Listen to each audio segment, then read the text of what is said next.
Ողջույն սիրելի ընկերներ, Anti-Fake-ի եթերում Խաշմերուկ ոդկասթի հերթական թողարկումն է եւ ինչպես միշտ տաղավարում ՑՍՏ լրագրող պատմաբան Դավիթ Ֆիդանյանը եւ լուսաբան ռազմական փորձագետ Հայկ Նահապետյանը։ Անցնող օրերի կտրվածքով բավականին հետաքրքիր իրադարձություններ տեղի ունեցան Հայաստանում, մասնավորապես ամերիկյան կողմը աջակցություն հայտնեց բացահայտ կերպով Նիկոլ Փաշինյանին, սկզբից Հայաստան ժամանած Մարկո Ռուբիոն, ով Հայաստանում անցկացրեց մոտ 50 րոպե, սակայն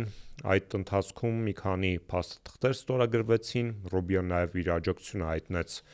Նիկոլ Փաշինյանին, այնուհետև օրեր առաջ նմանատիպ գործառույթ իրականացրեց արդեն Միացյալ Նահանգների նախագահ Դոնալդ Թրամփը, X-ի իր էջում բացահայտ աջակցություն հայտնելով Նիկոլ Փաշինյանին։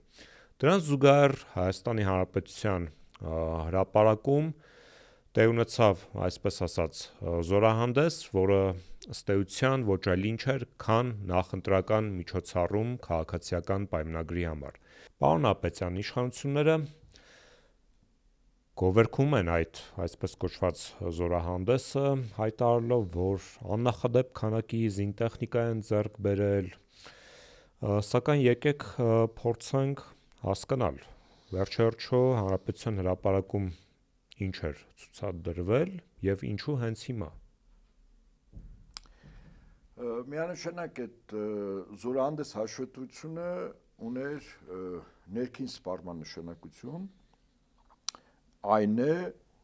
հունիսի 7-ի համապետական ընտրությունների նախաշեմին Շիրշակից ներքև գտնվող իշխանությունների վարկանիշը որոշակի առումով բարձրացնելու։ Այդ աննախադեպ բառը իրենք կարող են օգտագործել ցանկացած տեղ, բայց ոչ այստեղ։ Ինչու՞։ Նախ այստեղ, ինչպես յուրահատուկ է իրենց, մանր խորամանկությունների են դիմել։ Խորամանկություն առաջին։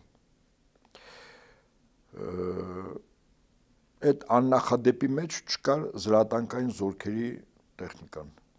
Ուր են մեր T-80 տանկերը, ուր են մեր մյուս զրահմեքենաները, որը մենք ունեցել ենք, ունենք եւ կունենանք։ Առանց դրա բանակ չի լինում։ Չկար։ Երկրորդ հոբ համակարգեր, որոնք որ մենք ունեցել ենք, եւս չկան։ Կասեմ, որոնք։ Երրորդ, այլ երկրների արտադրության զինատեսակներին հաղորդավարի կողմից հնչեցած եւ հրապարակ մուտք գործող զինատեսակների հայկական անվանումներ էին դրել, որը մեզ այդ բացարձակապես որևիցե աղերս չունի եւ Հայաստանում չի արտադրվել։ Ըստ էության ցանկանում էին ցույց տալ, որ իբրև թե դա մեր ռազմաարդյունաբերության արտադրանքն է։ Ուրեմն ասեմ, այս մանր խորամանկությունը վերաբերում էր հետեւյալին։ Այո, ինչ որ զինատեսակներ հաղորդավարը ասում էր, որ հայրենական արտադրություն։ Ասվել է, ես ինձ մոտ նշել եմ այդ բոլոր տեխնիկան, որ անցել է, երբ է ասել, ինչպես է ասվել, ինչ բնութագրիչներ է ասվել, այսինքն որոշակի աշխատանք տարել եմ, կատարել եմ։ Եվ հայրենական արտադրության անվանումը, այդ վառակապակցությունը դեռևս հələ հարց է ասելուց հետո էլ հայրենական չի, որտեվ զինատեսակներ են ասել, որը օրինակ չինական է, անօդաչու, աղեղ անունով, որը չինական CH4 մարտը կառավարող անօդաչու թռչող սարք է, բավականին լուրջ պարամետրերով, 200 կիլոմետր խորություն, 28 ժամ օդում աշխատանք, 8600 մետր բարձրություն, 2000 կիլոմետր շարավող աշխատում։ Սա լուրջ է։ Հա, բայց սա չինական է։ Ինչ կապ ունի աղեղը եւ հայրենական արտադրությունը, ընդ որում հնչել է հայրենական արտադրություն բառակապակցությունը։ Հնդկական ակաշների վրա էլ լուսան։ Ուրեմն այդտեղ, հա, կային չինական, հնդկական, ֆրանսիական, իրանական, բայց հարց ինչու է անվանումները փոխած։ Այո, մարդիկ հո յուրաքանչյուր տեխնիկայի համար պարտավոր չեն ուշադրություն դարձնել հաղորդավարը հայրենական արտադրություն է ասում, թե չէ։ Ինքնաբերաբար, եթե հայերեն անվանում է, վստահաբար որևիցե երկիր իր արտադրված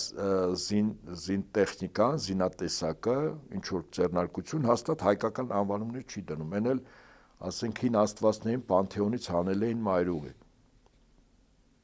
Չի դնում, ինչու պիտի դնեն, ինչ է իրենք չունեն։ Բայց այստեղ որ կարդում ենք, ես ուղղակի մեզ լսողներին ասեմ, թե ինչպիսի մտքի թռիչք։ Ուրեմն ինժեներական զորքեր ասելով հետախուզահարվածային ռոբոտային համակարգեր ա մտնում, Գայլ անունով։ Մեր այդ որից աղերս չունի, արտադրանքը մերը չի, վաղուց այդ արտադրանքը այլ երկրներում կար։ Ռադիոէլեկտրոնային պայքարի զորքերի հրապարակ մտնելուց ասվում է մառախուղ համալիր, որը օդային թիրախների հայտնաբերումն է, ռադիոճնշումն է, ռադիոհետախուզությունն է, մեր այդ ինչ աղերս ունի մառախուղ։ Ռադիոճնշման մի սարք, սլաք է կոչվում, մեր այդ ինչ կապ ունի։ Հատուկ նշանակության զորքերի կամ ուժեր են ասում, որը 2024 թվականին է ստեղծվել, ասենք մտնում է 762 գնդացրով ինչ-որ ավտոտեխնիկա և 12.7 մմ գնդացրով բաստիոն զրահմեքենա։ Այս բաստիոնը գոնե չեն փոխել, բայց չեն ասում, որ ֆրանսիական այդ հայտնի բաստիոններն են։ Հատուկ նշանակության զորքերը, ուրեմն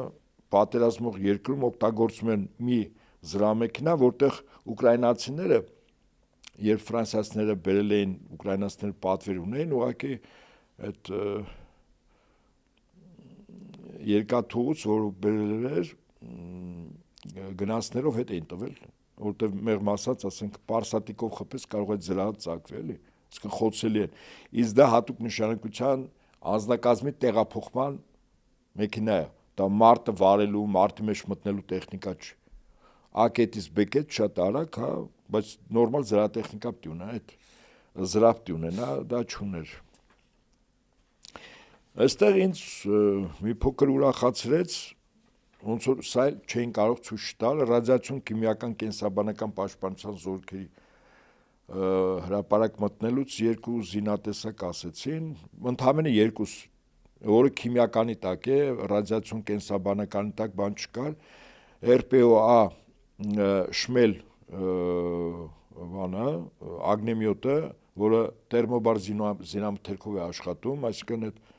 տերմոբարը ինքը բեկոր չի տալիս, բարձր ջերմաստիճան մեծ պայթյուն եւ ծանր հրետանային համակարգ Սոնցեպոկ, որը տոսմեկան է։ Մենք ունենք սա եւ սա լուրջ զինատեսակներ են։ Այն առաջինը հետևակն է օգտագործում մոտ 1 կիլոմետր հեռավորության վրա, անձնակազմ, տեխնիկա, մարտական հենակետեր եւ այլն, բավականին էֆեկտիվ է, իսկ Սոնցեպոկները օգտագործվում են ռուսների կողմից ուղղակի շատ կարևորագույն, ասենք, հրամանատարական կետեր ոչնչացնելու, որտեղ ինքը շատ հզոր պայթյուն է առաջացնում եւ մոտ 2.500 աստիճան, սա նշանակում է, որտեղ հալածվում է ամեն ինչ։ Իդեպ մեզ լսողները նաեւ ասեն, որ ռուսական կողմը երբ խնդիր է դնում Ուկրաինայում որոշակի խիստ պատասխան տալու տարբեր տեսակի հրթիռներով, առաջինը եւ ամենաէֆեկտիվը եւ առավել արդյունավետը դա օրեշնիկ տիպի հրթիռն է։ Օրեշնիկի սկզբունքը եւս դա է, այսինքն տերմոբար էֆեկտ է, մեծ պայթյուն եւ շատ բարձր ջերմաստիճան։ Հիմա սա ինչ վերաբերվում է այդ զինատեհոբ զորքերից կարիճ զենթա հրթիռային համալիր։ Ընդ որում ասեմ ձեզ, որ տեխնիկական եւ տակտիկական բնութագրիչները չէլ ասում, որ ասենք կարողանաս իմանալ համեմատես Ադրբեջանի հետ եւ այլն։ Ընդհանրապես անվանումը այդ տորերն են, որը նախորդ իշխանությունների ժամանակ գնվել էր, այդ զենթա հրթիռային համալիրներ, որ բավական լուրջ զենք է, տորեմ 2-ներն էին, այս վերջին մոդիֆիկացիա կայեմ։ Լուսան զենթա հրթիռային համալիր, ինձ բան չի ասում, ասենք ինչու պիտի նայեմ եւ ինչ որ որոշ տվյալներ, Վահան ռադիոլոկացիոն կայան, Վահան 2000 հրթիռային եւ հրետանային զորքերից այդ կորվետեմը ռուսականն է, հա, բավական էֆեկտիվ, նիզակը չգիտեմ ինչ է, որտեղից հայրենական արտադրության Հրազդան Սևան ականանետերն են, դե ականանետը ինչ է, խողովակա, նշանառու սարքը եւ լավ խողովակ լինի, եւ ըստ այդմ դրամաչափն էլ չի ասում էլի, որտեղ դրանք ստանդարտ դրամաչափ են։ Հրթիռային համակարգեր Ատլանտ 122 մմ-անոց դրամաչափի հայնական արտադրության, դե 30 հաուբից գործանային արտադրության, տորկ այստեղ է էլի, տորկ հաուբից, միհր հաուբից, արամած դիքնագնաց հրետանային կայանք, շանտ ռեակտիվ համալիր, դե սրանց մեծ մասը հայկական չի, փայլածու ռադիոլոկացիոն հետախուզական կայան։ Եվ վերջում այդ անօդաչու թռչող սարքեր մոտ 2 տասնյակ տեսականի եւ այլն, որոնց վերաբերյալ բոլորը ասում են հայրենական արտադրություն։ Բայց այստեղ ես ասում եմ, ամենա այսպես առավել հզորը իր գործառույթները, որտեղ մարդ է, օդային մարդ է կառավարում, այդ աղեղ տիպի անօդաչուն է, նոր էս տվյալներ ասել, որը չինական է, հա։ Հիմա այս ամեն ինչը որ ասվեց, օրինակ չկար զրահատեխնիկա, ասենք մենք ունենք աշխարհում երկու պետություն ունի, մեկը արտադրողը, մյուսը Բելարուսը, Ռուսաստան, Բելարուս, Իսկանդեր ունենք, Սմերչ ունենք, Սկադ ունենք, դրանք լրջագույն զինատեսակներն են, Ուրագան, ուրեն չկան։ Կարող է վերջացել են, ես չգիտեմ։ Ինչի ցույց չտվեցին։ Ես չգիտեմ, ես ասեմ այսպես էլի, ես կարծում եմ իշխանությունները ինչ խնդիր ունեն, ցույց տալ առավելագույն շատ ինչ-որ բաներ, որը Ադրբեջանը ղեկավարության չգրգռեր, որտեվ ասենք Իսկանդերի հերավորությունը, Սկադի հերավորությունը եւ այլն, բավականին լուրջ հերավորություններ են, նույնը Ուրագան, որտեղ հակառակորդի տարածքները կարող են ենթարկվել հարձակման։ Տանկերը սովորաբար ճեղքում ապահովող գրոհային, հա, զինատեսակա, ոչ պաշտպանողական այդպես։ Հա, պաշտպանողական մարտիրը կարող է մասնակցել, բայց բուն նպատակը հարձակողական է։ Այսինքն որ ալևը այսպես չգրգռվեր եւ խիստ կեցված չընդուներ Հայաստանի եւ Փաշինյանի հանդեպ, առավելագույն շատ հայկական անվանումներ, մեղմ ասած, հայկական անվանում, հայկական եւ մարդիկ առանց խորանալու եւ պետք է չխորանալ, ուղղակի կեղծիք էր արվել, որ հայկական անվանում ինքնաբերաբար նշանակում է Հայաստանի արտադրություն, բայց հայնական արտադրություն չէ, ես նոր ընթերցեցի շատերը, կային տարբեր 4-5 պետություններից գնված զինատեսակներ եւ հետեւաբար ցանկացած զորավարժություն, ասենք ինքը ունի արտաքին սպառում, օբյեկտ արտաքին կամ ներքին սպառում, մի շատ կարեւոր ասենք զորավարժություն, որի իմաստային առումով հասկանանք 1941 թիվ նոյեմբերի 7 գերմանացիները Մոսկվայի մատույցներում են ինչ որտեղ նաև քաղաք են մտել, այսպես եւ զորահանդես, որտեղից այդ զորահանդեսից Կարմիր հրապարակում գնում են միանգամից մարտի դաշտ։ Սա ինչ նպատակ, ներքին սպառման համար էր, որպեսզի մարդիկ տեսնեն, որ իշխանությունը կռվում է, չի հանձնվել, ունեն մարտունակ բանակ եւ այդ բոլորը որպես նվիրյալներ գնում են իրենց հայնիկ պաշտպանելու սահմանները։ Սա ներքին սպառման համար։ Կամ այս վերջերս Չինաստանում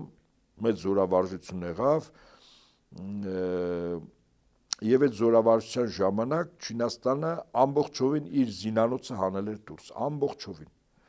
աննախադեպ էր բոլոր առումներով, երբ որ նույն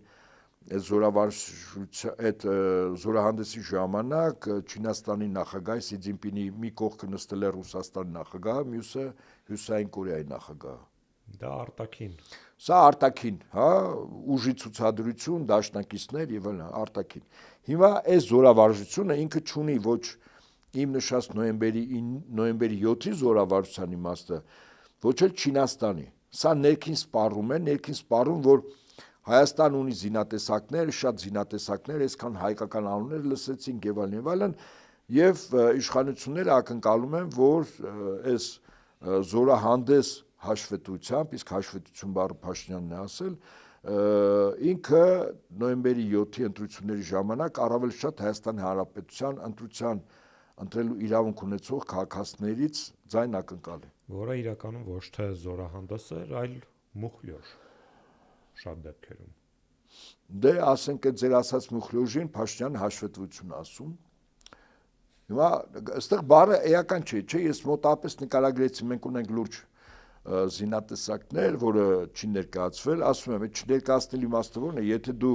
ոգևորություն, որ մենք պաշտպանված ենք լրջագույն զինատեսակ, նույնիսկ այստեղ գիտեք ինչ էր, այսինքն մանրախնդրություն կար։ Օրինակ Իսկանդերը լրջագույն զինատեսակ է, չէ՞, Իսկանդեր M-ը մոդիֆիկացված, որ հիմա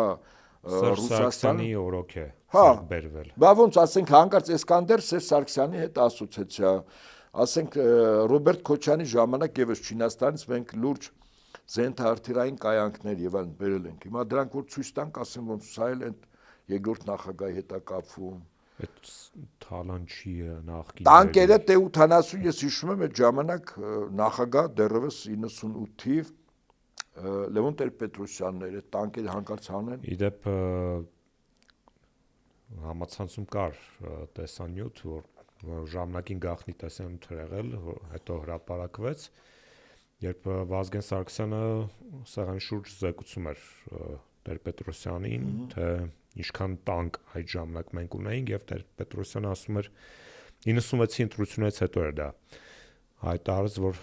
20 տարի հետո այս տեսանյութը ցույց կտակ։ Հա, բայց այդ տանկերի մասին, քանի որ հիշեցրեցիք, ես տեղեկատվության չէի տիրապետում, 98-ին լավ հիշում եմ, այդ տանկերը որ բերվեցին, դա գաղտնի էր իհարկե, բավական լուրջ թիվ, մեծ քանակ եւ նորագույն տանկեր։ Ռուսներն էին, ռազմաբազաներ մատակարարում։ Հիմա ես հիշում եմ Վազգեն Սարգսյանը սելեկտրային խորհրդակցության ժամանակ պաշտպանության նախարարությունից ես եւս ներկայ էի, ասեց վրեժ այնպես է անում, որ ամբողջ աշխարհը իմանա մենք այդքան հզոր տանկեր ունենք։ Վրեժ Իսրայելյանը այդ ժամանակ հայ զինվոր թերթի գլխավոր խմբագիրն էր։ Եվ հաջորդ համարին հայ զինվորի առաջին էջը ամբողջությամբ տանկեր էին։ Ես ինչի համար եմ ասում, այսինքն մենք ունեցել ենք եւ պետք չի ուրանալ ոչ առաջին նախագահի արածը հաղթանակի եւ ուրեմն բանակի կայացման ոչ երկրորդ ոչ երրորդ նախագահի յուրաքանչյուրը արել են առավելագույն պետություն են կայացրել։ Ես ասեմ առավելագույնը նաեւ որ մեր ազատագրած տարածքները եւ մեր բանակը ունակ եղել պաշտպանել եւ Արցախը եւ Հայաստանի Հանրապետությունը, սա փաստ է։ Ադրբեջանի ղեկավարության մի քանի փորձերը իրենց Անդրեև Կանոսյան տերերի հորդորով ցախողվել են։ Ապրիլյան պատերազմը մենք գնահատում ենք եւ բացի այդ մենք հզոր ենք եղել այն առումով, որ հակառակորդը չէլ փորձել։ Մի փորձ եղավ ցախողվեց, բայց դրանից առաջ եթե մի պահ քո թուլությունը տեսնել վստահաբար կաներ, չէ՞։ Ինչպես եղավ փաստորեն այս իշխանությունների օրոք։ Իհարկե թուլությունը այնտեղ մասնագետները գնահատում են բազմաթիվ չափորոշիչներ կա բանակի մարտունակության գնահատման, զենքի, զինամթերքի առավելության, դաշնակիցների եւ այլն, այսինքն երբ հակառակորդը քո վրա հարձակվում է, իդեպ ասեմ ձեզ, եւ քաղաքական եւ ռազմական ղեկավարությունը տեսականորեն գործնականում գրում է, որ 100%-ով իրենք հաղթելու են։ Սա վստահաբար եմ ասում, այսինքն անգամ եթե 99% է, գործողությունը չի լինում։ 100%, բայց այդ 100%-ը հետո կարող է 0% լինի, որ պարտվի, այդպես էլ ալին։ Օրինակ նույն նացիստական Գերմանիան խորհրդային միության վրա որ հարձակվեց, Բարբարոսա պլանը, որը որ դրվել եւ հաստատվել էր Հիտլերի կողմից, այդտեղ 100% հաղթանակ էր։ Բայց կյանքը այլ բան ցույց տվեց։ Ապրիլյանի ժամանակ գործողություն կար, որ 100%-ով վերցնելու են։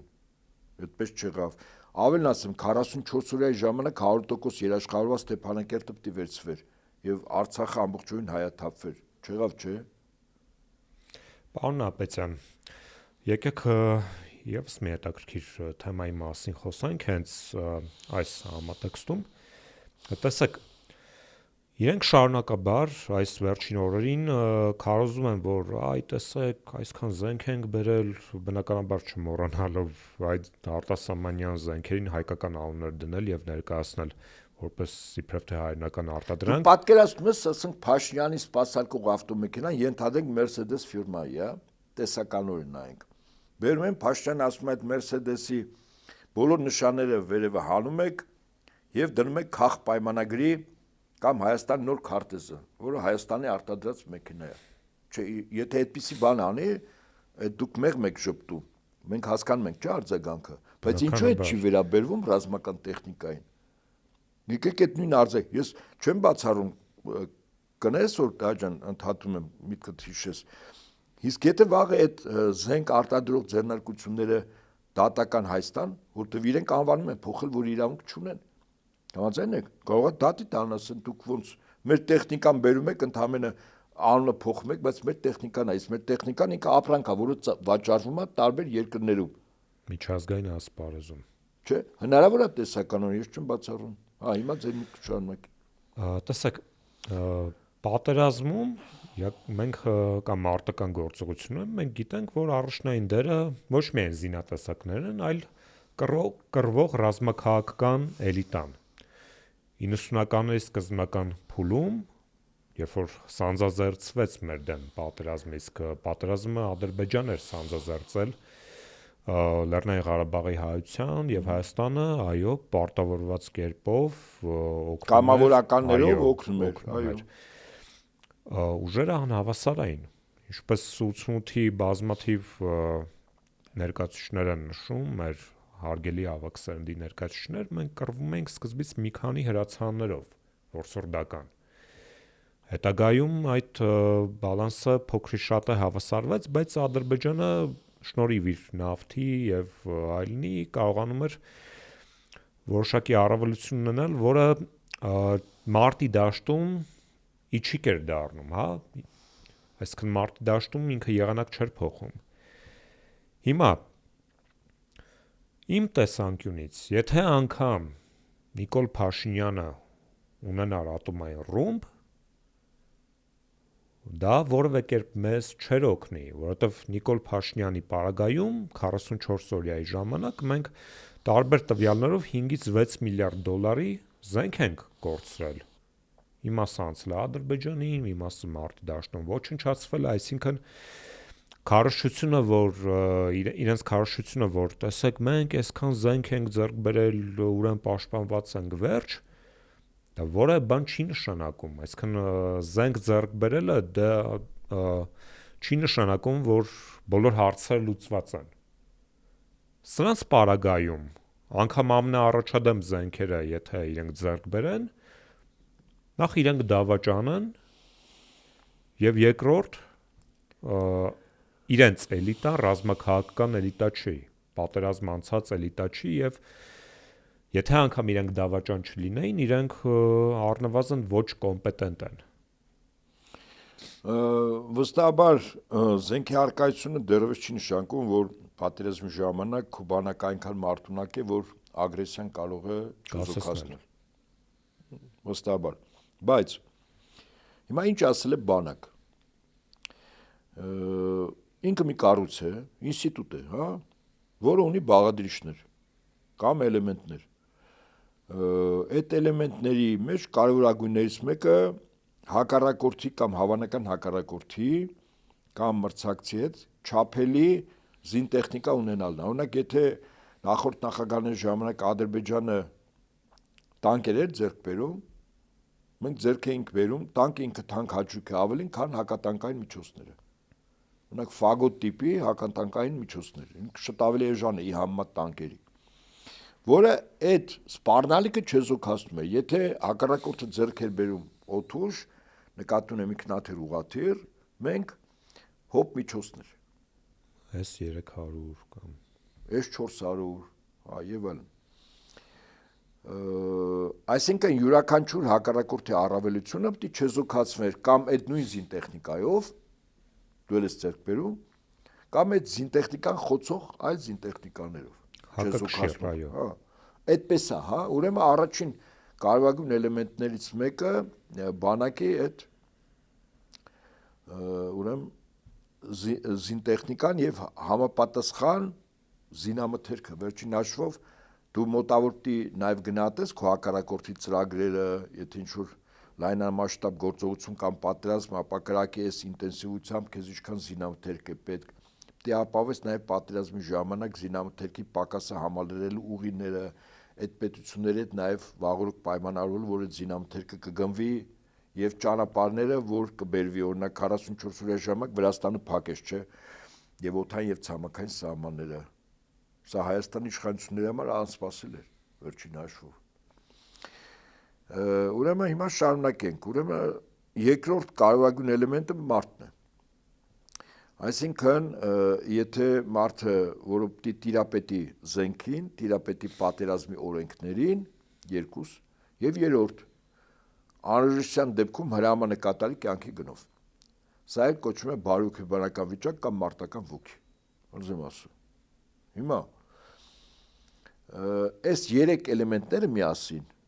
փորձվում են, թրծվում են, բաց թողումները շտկվում են, գնահատվում են,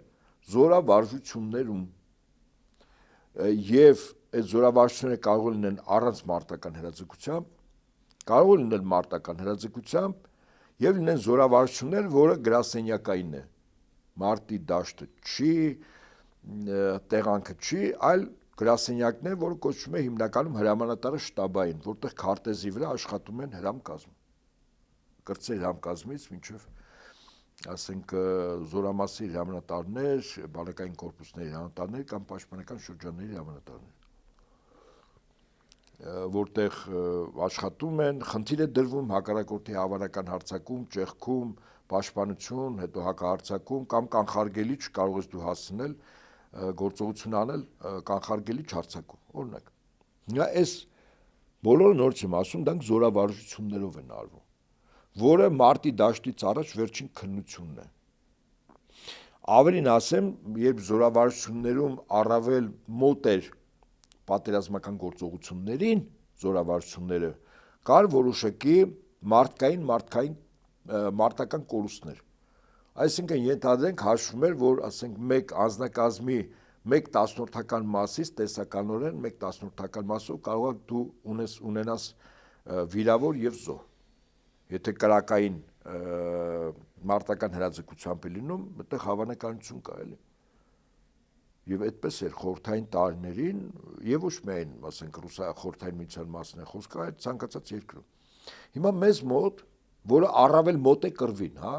մարտական հրաձգությամբ կրակում են, նռնակ պիտի նետես եւ այլն։ Հիմա մեզ մոտ 44 օրից հետո որքան էլ որ իշխանությունները գլուխները ավազի մեջ մտցնեն ջայլամի նման եւ ներքևից ասեն, որ մենք շատ զորավարժություն ենք արել, այդպես չի։ Կարող է հրամանատարաշտաբային արած լինեն աշխատանքային սենյակներում դրա մասին իմանան միայն մասնակիցները եւ այն մարդիկ, ովքեր իրավունք ունեն դրա մասին իմանալ, խոսքը զինվորականների մասն է, բայց տեղանքում ոչ մարտական կամ մարտական հրաձգությամբ դասակ, վաշտ, գումարտակ, գունդ, բրիգադ, այդ կամ ասենք մի քանի ստորաբաժանումներ իրար հետ ներդաշնակման գործընթացում չի արվել։ Հələ էս մեր ներքին զորավարժությունը այլ երկրների հետ եւս չի արվել։ Ինչու է Ադրբեջանը հիմա անում։ Միջինով 44 օրից հետո յուրաքանչյուր տարի 10-ից ավել զորավարժություն այլ պետությունների զինված ուժերի հետ։ Ներքին զորավարժությունների մասն չասեմ։ Ինքը զորավարժությունը ծախսատար գործ է։ Առերևույթ կորստաբեր գործ է, բայց այն փորձառությունը, որտեղ զինծառայողը առավել մարտին մոտ վիճակում ինքը մասնակցում է, նաև հոգեվիճակային առումով է ճիշտ։ Օրինակ զինծառայողը, եթե մարտական հրաձգությամբ չի լինում, դու չես գնահատում կրակը որտեղից, օրինակ ձայն է լսվում։ Զինծառայողը արեք կարողանա կողմնորոշվել։ Հո կրակողը չի վերջում բարձրանում ձեռքով ասում թիրախին, որ գիտես, ես եմ եւ այս ուղությամբ եմ կրակում։ Անկամ ձայնի ուղղությունը պետք է կարողանան ճիշտ գնահատել, այդ բան ճիշտ կողմնորոշվել, ինչպես թաքնվել, հա, առաջին բուժօգնություն եւ այլն, այսինքն բազմաթիվ բաներ, այս բոլորը զին անձնակազմը հրամկազմից, կրծեր հրամկազմից սկսած մինչև զորամասի հրամանատարներ, բանակային կորպուսի հրամանատարներ, այդ բոլորը թրծվում են զորավարժությունների ժամանակ։ Մեզ մոտ զորավարժությունների պակասը կամ չկատարը ինձ համար ցույցիչ է, որ ադրբեջանական բանակի հետ բախման դեպքում, շփման դեպքում տեսականորեն վերցնենք, որ չափել են մեր զինատեսակները, թե որին խիստ կասկածում, որտեղ նույն Ադրբեջանը Պակիստանից վերջերս բական մեծ խմբականակ 4 սերնդի ինքնաթիռներ է գնել, ռմբակոծիչներ, կործանիչներ, ինձ համար դա որոշակի առումով ցույցիչ է, այո։ Եվ ըստ այդմ, եթե դրան էլ ավելացնենք իրենց զորավարժությունների թվականակը բավական մեծ, ապա մեր վիճակը մեղմ ասած այդքան էլ բարվոք չի։ Ավել գնահատականներ, ացականներով չտա։ Եկեք փորձենք հասկանալ Միացյալ Նահանգների այս կեցվածքը Փաշինյանական ռեժիմի հանդեպ եւ տեսակետներ կան, որ Նիկոլ Փաշինյանի վարկանիշը այն աստիճան է ցածրացել, որ անհանգստացնում է արդեն իր միջազգային պարտներներին կամ դերակատարներին, որոնք Փաշինյանի դեմքով ունեն իրենց շահերը այս տարածաշրջանում։ Դա ակնհայտ է, որ եվրոպական կողմի համար դա Հայաստանը հակառուսական պլազդարմ դարձնելն է, իսկ Միացյալ Նահանգները շահագրգռված է նրանով, որ թրիփը իրականացվի եւ Իրանի նկատմամբ այդ օղակը ավելի սեղմվի։ Եթե մենք դիտարկում ենք Մարկո Ռուբիոյի այցը եւ նաեւ Դոնալդ Թրամփի հայտարարությունը X-ի էջում, ապա ակնհայտ է, որ տեսեք, պարոն Ապետյան, Միացյալ Նահանգները իրենք որպես պետություն երբևէ այսքան ակնհայտ չեն միջամտել Հայաստանի ներքաղաքական կյանքին եւ ընտրություններին։ Ընդհակառակը իրենք միշտ բավական դիվանագիտական եւ զուսպ հայտարարություններ են իրականացրել տարբեր ընտրությունների ժամանակ։ Հիմա ի՞նչն է փոխվել։ Եկեք փաստերով խոսենք։ Ինչը ստիպեց ԱՄՆ նախագահին կայացնել որոշում, որ պետության մեջ կառավարչական ապարատում կարգավիճակով երրորդ անձը պետքարտուղարը Հնդկաստանում չընդունելությունից հետո, իսկ օդանավակայանում Մարկո Ռուբիոյին ընդհանրապես դիմավորող չի եղել, սա ցուցիչ է, ասեմ ձեզ, սա լրջագույն ցուցիչ է։ Գալիս է Հայաստան օդանավակայանում մի կես ժամ, 40 րոպե, մի ժամ էական չի, ինչ-որ փաստաթուղթ է ստորագրում արտգործնախարարի հետ և հեռանում է։ Այսինքն հրատապությունը որն էր, ինչ-որ բաներ պատահել, այսինքն այդ նույն բանը կարող են ստորագրել մի փոքր հետո 7-ից հետո, ընտրություններից հետո։ Ի՞նչն էր պատճառը։ Առավելևս, որ պլանավորած չէր այցը, որի վերաբերյալ բնականաբար ասվել, դա որոշակի առումով նաև վիրավորական է, երբ մտնում ես երկիր, ինչ-որ բան է ստորագրում օդանավականում, թողում գնում ես։ Այդպես անում են սովորաբար ենթակաների մոտ։ Ես կարող եմ ենթադրել, որ այնուամենայնիվ Միացյալ Նահանգների համար կարևոր մի քանի գործոններ կային, որոնք պայմանավորված էին իշխանությունների կեցվածքով, փաստաթղթային տեսքով եւ ամենայն հավանականությամբ ԱՄՆ ղեկավարությունը ունի լուրջ մտավախություններ, որ Փաշինյանը չի վերարտադրվելու, բայց փորձում է ապահովագրվել։ Եվ ստորագրված փաստաթղթերը իրենք հաջորդ իշխանություններին պարտավորությունները ներքո են մտցնում։ Այնպես չի, որ հաջորդ իշխանությունը եկավ, ասես չի, ես այդ ստորագրած փաստաթուղթը իմ համար առողջին չէ, այդպես չի լինելու։ Հաջորդ իշխանությունը իրավահաջորդն է նախկին։ Եվ ուշադրություն դարձրեք, երկու հիմնական փաստաթուղթ, մեկը վերաբերվում է Տրամփի ուղուն, մյուսը օգտակար հանածոներ, հատուկ մետաղներ, օգտակար հանածոներ, եզակի այդ առումով հանքանյութեր եւ այլն, որտեղ Միացյալ Նահանգները այդ առումով հիմա խնդիրներ ունի, որտեղ իր հիմնական մատակարարներից մեկը Չինաստանն էր եւ Չինաստանը հիմա կեցվածք է դրսեւորում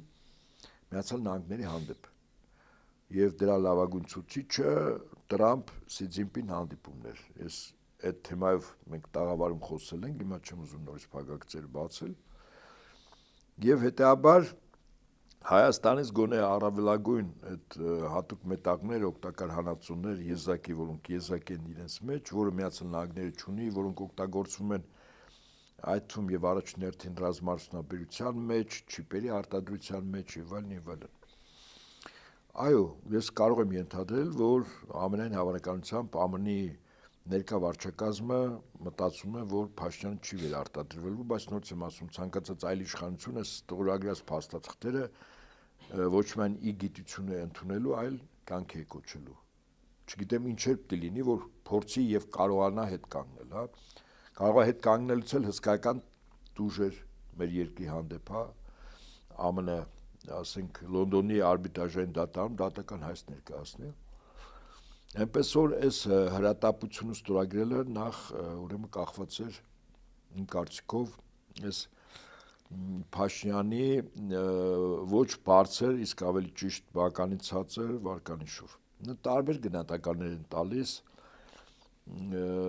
վարկանիշի հետ կապված, իրենք նկարում են իշխանությունների ինչ-որ թվեր, ընդդիմություն ինչ-որ թվեր ասում, բայց ինձ համար, ասենք որոշակի արյերուտ արտաքին կողմնորոշիչներ կա գնահատական, բայց ինքը բավականին իրավիճակ է բացահայտում, դա Փաշինյանի եւ քաղաքացիների հանդիպման ժամանակ Փաշինյանի հոգեվիճակն է, որը անհավասար կշիռ է։ Իսկ դա ինչից է գալիս, գիտեք, ներքին վախերից, մեղքի զգացողությունից եւ պարտության զգացողությունից։ Այսինքն լարումների դաշտը, ինչ? Ինֆորմացիայից, իրականության ինֆորմացիայից։ Դե այդ լարումների դաշտը առաջացել է բնականաբար իրավիճակի վերաբերյալ իրեն տրված զեկույցներից։ Ուրեմն երկրորդ քաղաքացիները չեն վախում ասել այնինչ մտածում են։ Երրորդ այն խոսույթը, որ ինքը նետել էր հանրային դիսկուրս, լինի լրագրող դիմացինը կամ լրագրողներ, լինի քաղաքական գործիչներ, հասարակական գործիչներ, թե ընդդիմադիր դաշտի 3 հավանական ուժերի առաջնորդներ,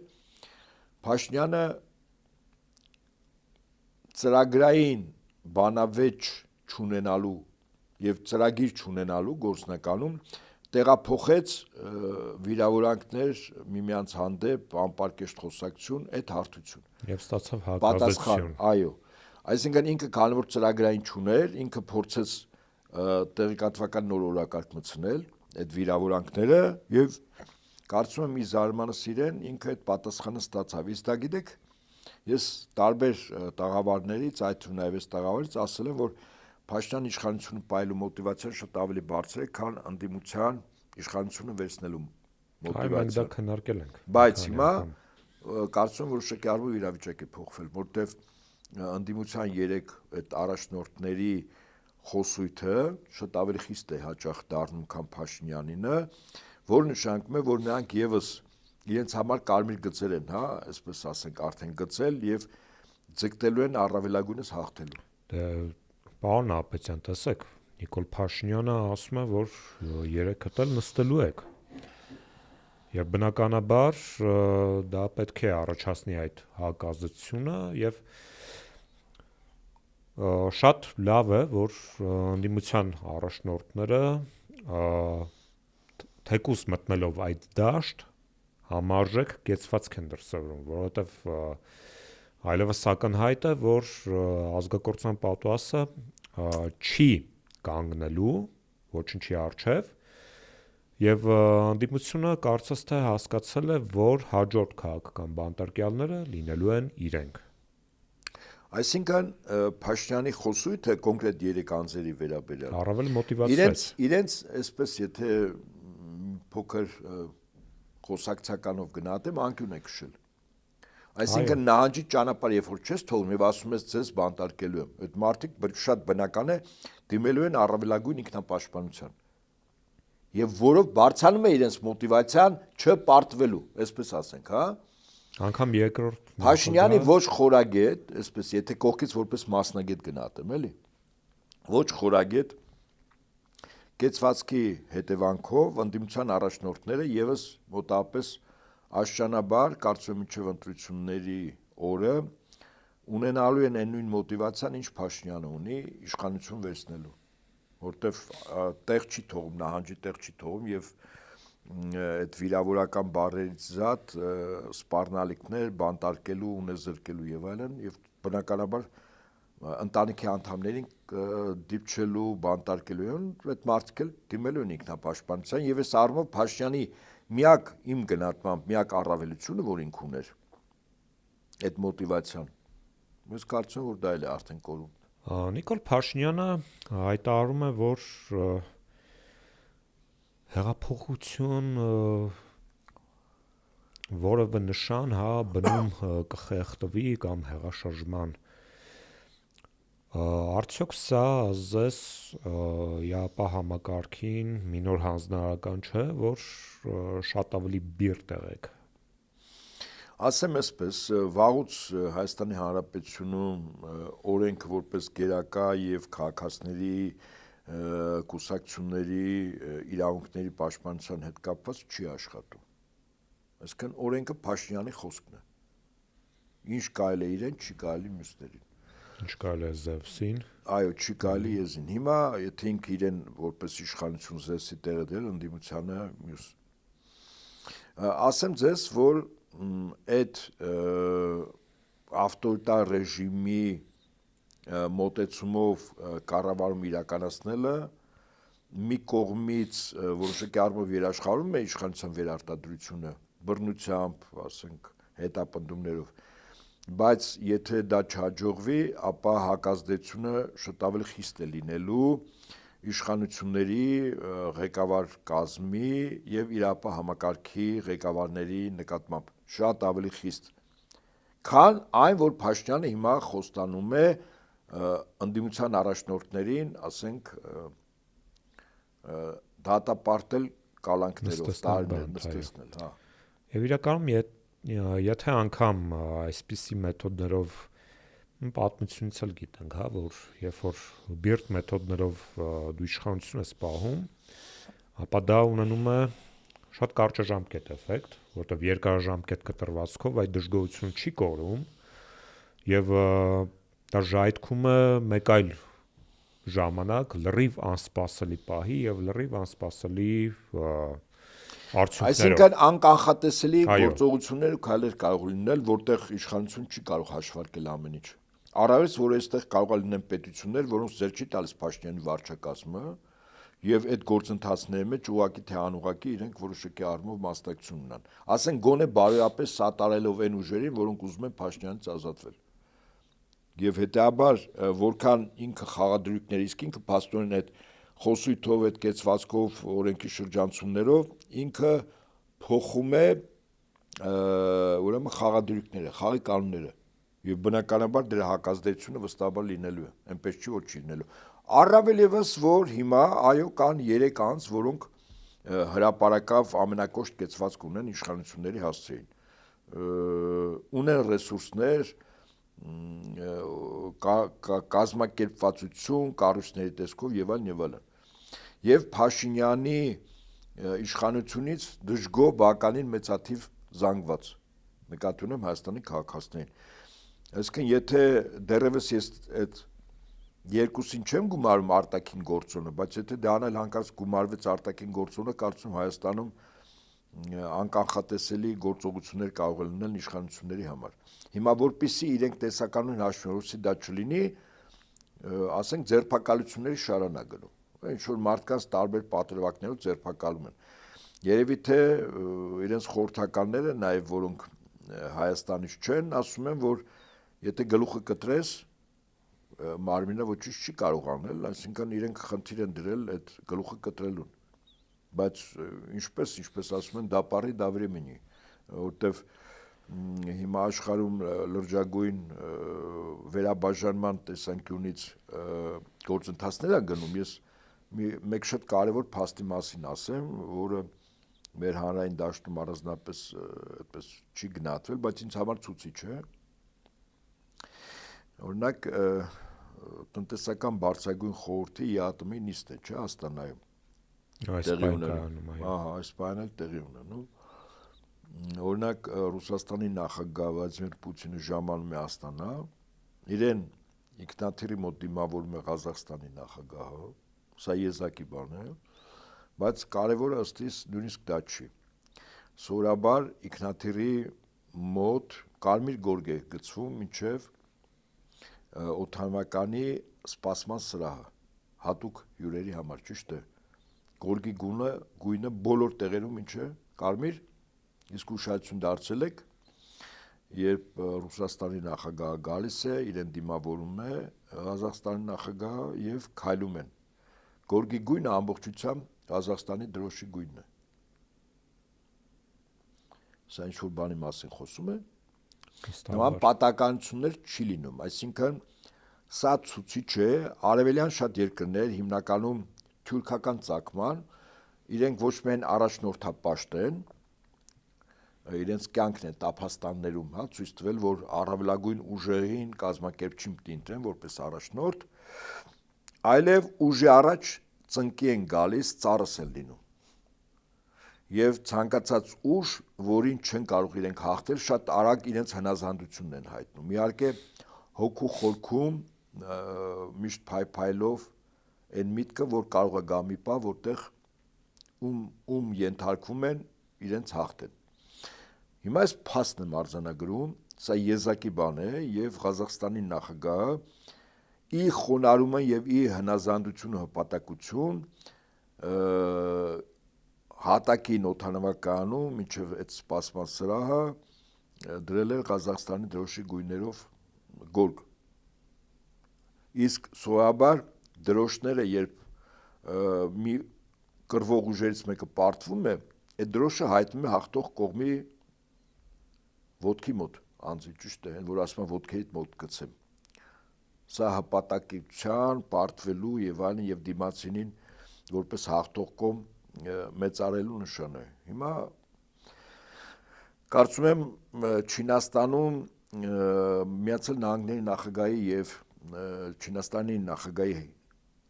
հետո դրանից հետո Ռուսաստանի նախագահի եւ Չինաստանի նախագահի հանդիպումից հետո Ղազախստանի նախագահը շատ հստակ հետևություններ է արել, արձանագրելով այն, որ թուրքական պետությունների կազմակերպություն Մեծ Թուրան, այդ պրոյեկտը, որը այսպես թե այնպես կա, որտեղ մի ժամանակ այդ պրոյեկտի շահառուն թիմեք շահառուն Բրիտանիան էր, իսկ հիմա Միացյալ Նահանգներն է ձգտում լինել եւ Միացյալ Նահանգների ուրեմն այդ կեցվածքը փաստացի պարտությունը ցուցիչ է Ղազախստանի նախագահի համար։ Եթե դրանել ավելացնենք, որ ԱՄՆ-ի պետական կառավարման համակարգում երրորդ կարգավիճակով անձը պետք քարտուղար գնում է Հնդկաստան եւ իրեն օթանավական որից մեկը չի դիմավորում, սա եւս ցուցիչ է, այսինքն Միացյալ Նահանգների որպես միաբևեռ կառավարիչ հեգեմոն եւ այլն կարգավիճակ այլևս գոյություն չունի։ Ավելին իրեն մրցակից եւ միգուցե ինչ-որտեղ ավելի ուժեղ կա երկու պետություն՝ Ռուսաստան, Չինաստան եւ Ղազախստանի նախագահը արձանագրում է այդ իրողությունը Ռուսաստանի նախագահի իր երկրի մայրաքաղաքում նման կերպով դիմավորելու ժամանակ։ Շատ հետաքրքիր եւ կարեւոր դիտարկում իրականացրեցիք, պարոն Նահապետյան։ Իրապես իրադարձությունը շատ հետաքրքիր եւ շատ արագ են զարգանում, որոնք կարող են իրենց ուրույն ազդեցություն ունենալ մեր երկրի վրա։ Եվ թերևս այսքանով ամփոփենք այսօրվա թողարկումը։ Սիրելի ընկերներ, Antifake-ի եթերում Խաշմերուկ ոդկասթի հերթական թողարկումներ եւ ինչպես միշտ ձեզ հետ էին լրագրող պատմաբան Դավիթ Ֆիդանյանը, վերլուծաբան ռազմական փորձագետ Հայկ Նահապետյանը եւ կհանդիպենք հաջորդ շաբաթ։